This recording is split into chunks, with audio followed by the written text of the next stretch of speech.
তোমাদের সাথে আজকে শেয়ার করব খুব সাধারণ একটি ভর্তার রেসিপি। হ্যালো গাইজ, আসসালামু আলাইকুম। কেমন আছো তোমরা সবাই? তোমাদের বাড়ির আনাচে কানাচে এই শাকটা হয়ে থাকে। কেউ কেউ বলে শান্তি শাক, কেউ কেউ বলে হেঁচি শাক, কেউ কেউ বলে হেলেঞ্চা শাক। তোমাদের কোন কোন অঞ্চলে এই শাক কী নামে পরিচিত কমেন্টসে জানিও। চলো তোমাদের সাথে আজকে এই শাকের একটা ভর্তার রেসিপি শেয়ার করি। প্রথমে এই শাকটাকে ভালো করে ধুয়ে কড়াইতে সিদ্ধ হতে দিয়ে দিয়েছি, সাথে দিয়ে দিয়েছি পেঁয়াজ আর রসুন। পেঁয়াজ রসুনটা যখন একটু সিদ্ধ হয়ে আসবে, শাকের পানিও মরে যাবে, তখন দিয়ে নেব কিছু পরিমাণ কুচনো পেঁয়াজ। এই তো দেখো ভর্তাটা রেডি। এখন বাটায় বেটে নিতে হবে।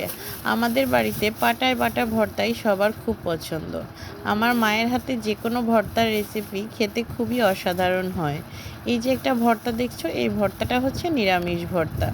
তোমরা কারা কারা এই ভর্তাটা খেয়েছো কমেন্টসে জানাতে পারো।